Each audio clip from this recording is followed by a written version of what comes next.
आतंक मचाएंगे हम लोग पढ़ाई के पीछे। 1 तारीख से सारी बुरी आदतें छोड़ देंगे और 1 तारीख से हम लोग जो है वो दिन रात एक कर देंगे और इस बार जो है 2026 में सिलेक्शन लेकर रहेंगे। अगर ऐसा मन बनाया है और इसको फॉलो कर पा रहे हैं तो बहुत अच्छी बात है। लेकिन होता क्या है कि 2-3 दिन हम इन चीज़ों को फॉलो करते हैं और 2-3 दिन के बाद जो है वही अपना पुराना साल 2026 भी 2025 की तरह हो जाएगा। और पिरामिड एक बहुत इंपॉर्टेंट टॉपिक है मेरे भाई। अगर मैं बात करूं मेरे भाई, फॉर्मूले क्या होते हैं? सबसे पहले प्रिज्म के फॉर्मूले देख लेते हैं। प्रिज्म बहुत आसान है, पिरामिड में थोड़ा सा सोचना पड़ता है। प्रिज्म बहुत आसान है, पिरामिड में थोड़ा सा सोचना पड़ेगा। ये दोनों टॉपिक आज ही हम लोग खत्म कर रहे होंगे, ध्यान से सुनना मेरे भाई। प्रिज्म बहुत आसान है और पिरामिड में थोड़ा सा हमें सोचना पड़ेगा। जब मेरे प्यारे दोस्त प्रिज्म में वॉल्यूम की बात आती है, प्रिज्म में वॉल्यूम की बात आती है यानी कि आयतन की बात आती है, प्रिज्म में वॉल्यूम की बात आती है यानी कि आयतन की बात आती है मेरे प्यारे दोस्त, तो आयतन क्या होता है? आयतन होता है area of the base into height. Area of the base into height, इसका मतलब क्या है? जो भी चीज आधार में जुड़ी हुई है, अगर आधार में वर्ग जुड़ा हुआ है तो मेरे प्यारे दोस्त यहां वर्ग का एरिया आ जाएगा। आधार में मेरे प्यारे दोस्त, हाँ, आधार में जो है सर्कल जुड़ा हुआ है तो यहां सर्कल का एरिया आ जाएगा। आधार में अगर पेंटागन जुड़ा हुआ है तो यहां पेंटागन का एरिया आ जाएगा। आधार में अगर हेक्सागन जुड़ा हुआ है तो यहां हेक्सागन आ जाएगा। यानी प्रिज्म के आधार में जो भी चीज जुड़ी हुई है वो एरिया ऑफ द बेस, यहां उसका एरिया यहां आ जाएगा। ठीक है, अगर उसकी गुणा हम हाइट पे कर देंगे तो मेरे प्यारे दोस्त उसका वॉल्यूम निकल के आ जाएगा। दूसरा, आपसे कर्व्ड सरफेस एरिया पूछा जाता है, वक्र पृष्ठीय क्षेत्रफल पूछा जाता है, तो जो भी चीज आधार में जुड़ी हुई है उसका पेरीमीटर निकाल दो। Perimeter of the base, perimeter of the base यानी कि आधार का परिमाप, पेरीमीटर ऑफ द बेस, अगर आधार के परिमाप की गुणा हाइट में कर दोगे तो मेरे प्यारे दोस्त उसका कर्व्ड सरफेस एरिया निकल के आ जाएगा। अच्छा, मैं भी आप लोगों को एक बात बताऊंगा कि बेलन के सारे फॉर्मूले जो हैं वो इनसे कैसे ड्राइव होते हैं, क्योंकि बेलन जो होता है वो एक तरीके का प्रिज्म होता है और प्रिज्म का एक बेहतर एग्जांपल होता है। तो बेलन के सारे फॉर्मूले जो है वो प्रिज्म के सारे फॉर्मूले से कैसे जो है वो वेरीफाई होते हैं, कैसे जो है हम लोगों के सेटिस्फाई कर रहे होते हैं। ठीक है, अगर मैं इसका टोटल सरफेस एरिया निकालूं तो टोटल सरफेस एरिया में इसका कर्व्ड सरफेस एरिया आपको निकालना पड़ेगा और जो एरिया ऑफ द बेस है उसका दुगना मेरे भाई जोड़ना पड़ेगा। एरिया ऑफ द बेस जो है आधार का जो क्षेत्रफल है उसका दुगना हमें जोड़ना पड़ेगा। ये 3 फॉर्मूले जो है आप लोगों को प्रिज्म के याद रखने हैं। अब आप कहेंगे जी पहले ना एक बार आप चीजों को प्रूव करके दिखा दो, तो मैंने आपसे कहा कि मैं बेलन के केस में प्रूव करके आपको दिखा देता हूं। कैसे? मैंने आपसे कहा आपका वॉल्यूम आपसे जानूं, तो pyramid 1/3 area of the base यानी कि आधार के क्षेत्रफल की गुणा 1/3 में करना और उसकी गुणा ऊंचाई में कर दोगे तो आप लोगों के सामने जो है पिरामिड का वॉल्यूम निकल के आ जाएगा। पिरामिड का वॉल्यूम निकल के आ जाएगा। ठीक है, तो बहुत बढ़िया, बहुत शानदार। अगर मैं आपसे पूछूं कि इसका वक्र पृष्ठीय क्षेत्रफल कर्व्ड सरफेस एरिया क्या होगा, तो आप कहना कि 1/2 आधार का परिमाप,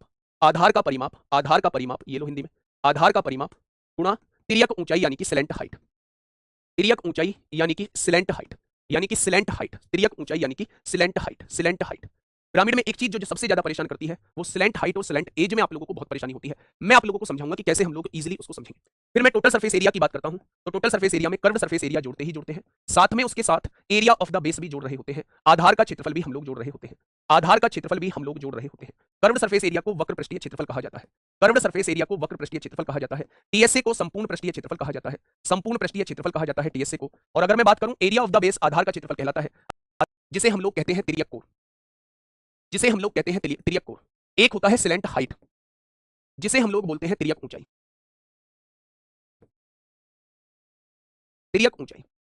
अब इन दोनों बातों में डिफरेंस क्या है? इन दोनों बातों का डिफरेंस समझना। एग्जांपल के लिए मैं क्या लेता हूं, मैंने एक वर्ग ले लिया, ठीक है, किसी भी पिरामिड का बेस जो है वो एक स्क्वायर है, एक वर्ग है। मैंने इसके मध्य पॉइंट को खींच के बाहर की साइड निकाला, ये इसका मध्य पॉइंट आ गया होगा। जब मेरे प्यारे दोस्त ये इसका मध्य पॉइंट आ जाएगा तो ये ऊंचाई का काम करता है, यही ऊंचाई होती है। अगर यही ऊंचाई है मेरे प्यारे भाई, तो अगर वो तिर्यक ऊंचाई की बात करता है तो बेस जो होता है तिर्यक ऊंचाई के लिए ये होता है, ये बेस हो गया, और ये जो लाइन होगी जो साइड के मध्य बिंदु को ज्वाइन करेगी ये तिर्यक ऊंचाई का काम करेगी। किसका? ये तिर्यक ऊंचाई का काम करेगी। यानी इसे बाहर बनाना तो पॉसिबल नहीं है, ये जो होती है ये हाइट का काम करती है और हाइट से जब हम इसे जोड़ देते हैं तो ये स्लैंट हाइट का काम करती है, यानी कि ये तिर्यक ऊंचाई का काम करती है। अगर ये तिर्यक ऊंचाई का काम करती है और ये जो है ये बेस होता है, बेस जो होता है वो साइड का हमेशा आधा होता है।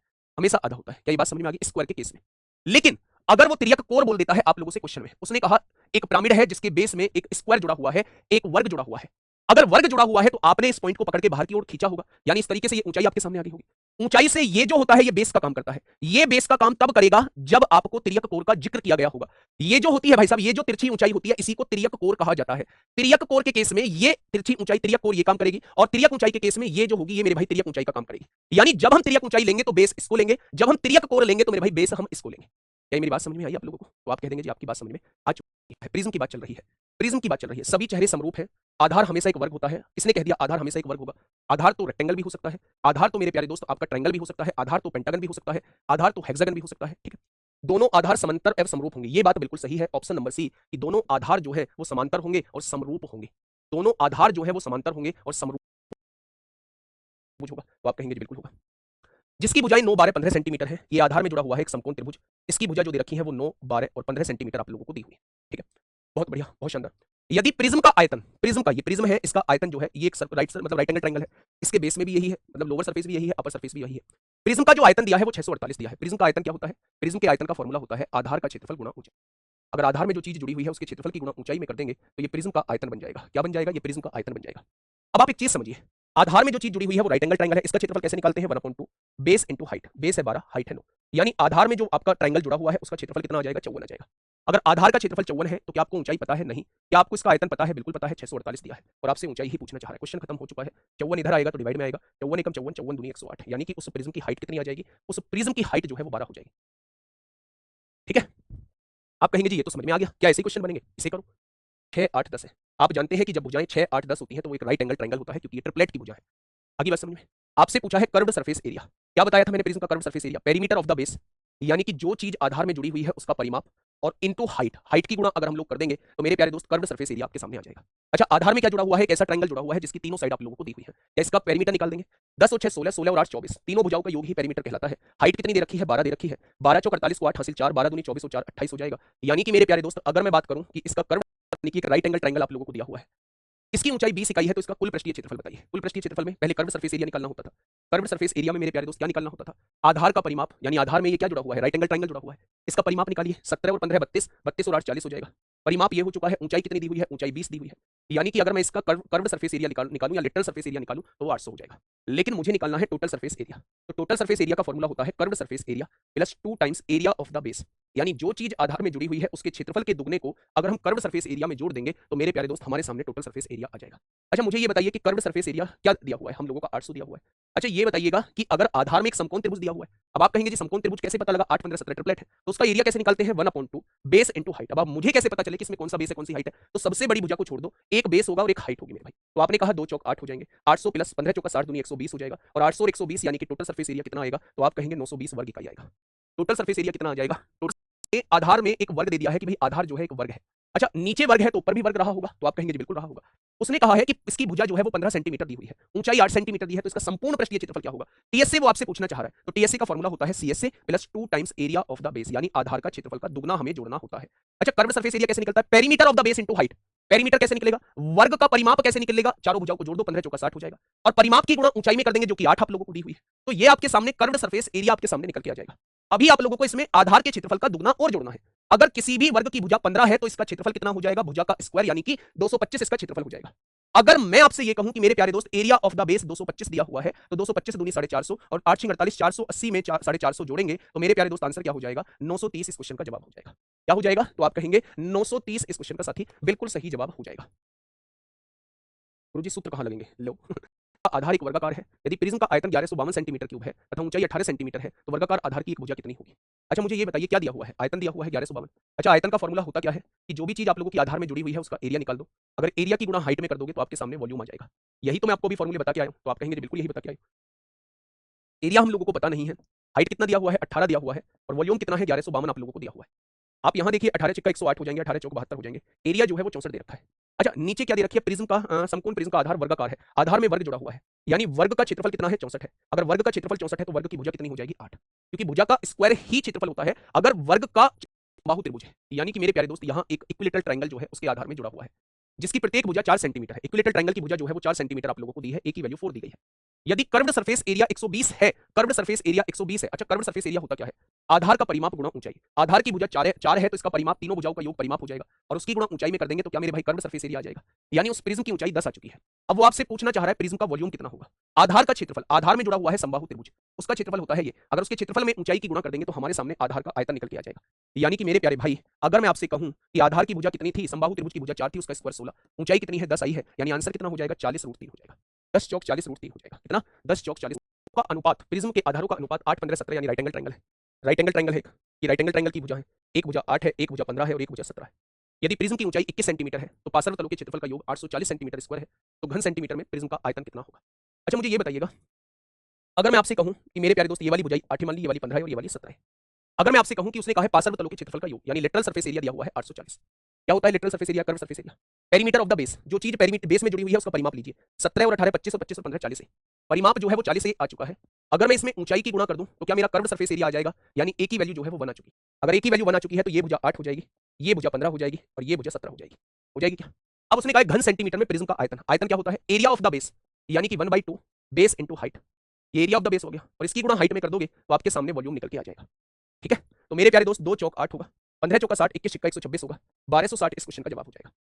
1260 इस क्वेश्चन का साथी बिल्कुल सही जवाब हो जाएगा। गुरुजी आपसे मूल विधि पढ़नी है। हाँ, पढ़ा रखी है, मेरी प्लेलिस्ट बनी पड़ी है मूल विधि की। इकाई विकर्ण वाला एक वर्ग है, यानी आधार में एक वर्ग जुड़ा हुआ है जिसके विकर्ण की लंबाई जो है वो 16 दी गई है। 16 इकाई विकर्ण वाला एक वर्ग आप लोगों को दिया हुआ है, ठीक है। इसकी तिर्यक भुजा, मेरे प्यारे दोस्त, तिर्यक भुजा, तिर्यक ऊंचाई नहीं, तिर्यक भुजा 17 दी हुई है। तिर्यक भुजा का मतलब होता है कि आप डायगोनल को आधा कर दोगे तो ये आपका बेस बन जाएगा। बेस कितना हो जाएगा? 8। ये जो होती है ये ऊंचाई होती है, और ये जो है यहां राइट एंगल ट्रायंगल बन रहा होता है, ये जो होती है ये तिर्यक ऊंचाई होती है, तिर्यक भुजा होती है। तो तिर्यक भुजा की लंबाई आप लोगों को दी हुई है, यानी एक राइट एंगल ट्रायंगल है जिसमें बेस जो है वो आप लोगों को 8 दिया हुआ है। याद रखना, तिर्यक भुजा के केस में, तिर्यक भुजा के केस में हमेशा ये वाली चीज जो होती है वो बेस का काम करती है। तिर्यक ऊंचाई के केस में ये वाली चीज जो होती है वो हमेशा बेस का काम करती है मेरे प्यारे दोस्त। तो यहां तिर्यक भुजा दी गई है तो इसका बेस जो हो जाएगा वो विकर्ण का आधा हो जाएगा। ऊंचाई हम लोगों को नहीं पता है, लेकिन तिर्यक भुजा की लंबाई 17 दी हुई है। तो आप यहां पाइथागोरस थ्योरम लगा सकते हैं। 8 15 17 का ट्रिपलेट होता है। अगर आपको ट्रिपलेट याद नहीं है तो 17 के वर्ग में से अगर आप 8 का वर्ग घटा देंगे तो मेरे भाई जो वैल्यू आपके सामने आएगी उसका अंडर रूट निकाल देना, आपके सामने ऊंचाई निकल के आ जाएगी। यानी कि पाइथागोरस थ्योरम आप लोग लगा देंगे तो आपके सामने ऊर्ध्वाधर यानी वर्टिकल हाइट आपके सामने आ जाएगी 15 सेंटीमीटर। बातें क्लियर? समबाहु त्रिभुज है, यानी कि आधार में क्या जुड़ा हुआ है? एक समबाहु त्रिभुज जुड़ा हुआ है जिसकी प्रत्येक भुजा की लंबाई 20 सेंटीमीटर है। भुजा की लंबाई कितनी है? 20 सेंटीमीटर है। प्रत्येक तिर्यक कोण, तिर्यक कोण 30 सेंटीमीटर है। तिर्यक कोण मतलब, तिर्यक कोण मतलब आपको बेस में ये लेना पड़ेगा। तिर्यक कोण मतलब आपको बेस में ये लेना पड़ेगा, ठीक है। बेस में ये लेना पड़ेगा, ये हाइट होगी और ये तिर्यक कोण की लंबाई होती है, यानी यहां भी एक राइट एंगल ट्रायंगल बनेगा। अच्छा, मैं आपसे पूछूं कि बेस क्या होगा, तो आप कहेंगे समबाहु त्रिभुज के परिवृत्त की त्रिज्या होती है। ये जो बेस है ये समबाहु त्रिभुज के परिवृत्त की त्रिज्या होती है। अच्छा, परिवृत्त की त्रिज्या निकालते कैसे हैं? भुजा को √3 से डिवाइड कर देते हैं। a/√3 ये परिवृत्त की त्रिज्या होती है, यानी कि अगर भुजा को √3 से डिवाइड कर दोगे तो ये इसका बेस आ जाएगा। आ गया क्या? बहुत बढ़िया। उसने कहा है प्रत्येक तिर्यक कोण, ये कितना दे रखी है? 30 दे रखी है, और आपसे हाइट पूछी। अब यहां पे पाइथागोरस थ्योरम लगा दीजिए। 30 का वर्ग करेंगे 900 आएगा, 20 का वर्ग करेंगे 400 आएगा, √3 का वर्ग करेंगे 3 आएगा और इसका अंडर रूट निकाल देंगे। पाइथागोरस थ्योरम लगा दिया आपने। 900 3 2700 में से 400 जाएगा तो 2300 आएगा, और 2300 के बटे में 3 लिख देंगे। 100 का अंडर रूट 10 होता है और इसके अंदर 23/3 लिखा रहेगा, इसके अंदर 23/3 लिखा रहेगा, तो यही हो जाएगी आपकी वर्टिकल हाइट। अंतःवृत्त तब होता है जब तिर्यक ऊंचाई दी होती, तब हम इसको ले रहे होते, तो ये अंतःवृत्त की त्रिज्या होती है। अंतःवृत्त की त्रिज्या होती है मेरे प्यारे दोस्त। तो उस केस में मेरे प्यारे भाई जब तिर्यक ऊंचाई दी होती तब हम अंतःवृत्त की त्रिज्या ले रहे होते। अब हमें तिर्यक कोण की ऊंचाई दी हुई है तो हमें ये वाला बेस लेना पड़ेगा। जब हम इस बेस को ले रहे होते जब तिर्यक ऊंचाई दी हुई होती, और ये बेस जो होता है ये समबाहु त्रिभुज के अंदर बने वृत्त की त्रिज्या होती है, ठीक है। आधार 12 सेंटीमीटर भुजा वाला एक वर्ग है, ये 12 सेंटीमीटर भुजा वाला एक वर्ग है, आधार में एक वर्ग जुड़ा हुआ है, ठीक है। ऊंचाई जो है, ऊंचाई h की वैल्यू जो है वो 10 दी है। ऊंचाई कौन सी? ये वाली ऊंचाई 10 दी है मेरे भाई। इसके पार्श्व पृष्ठ का क्षेत्रफल क्या होगा? कर्व्ड सरफेस एरिया क्या होगा? आप मुझे बताइए कर्व्ड सरफेस एरिया क्या होता है? किसी भी पिरामिड का कर्व्ड सरफेस एरिया क्या होता है?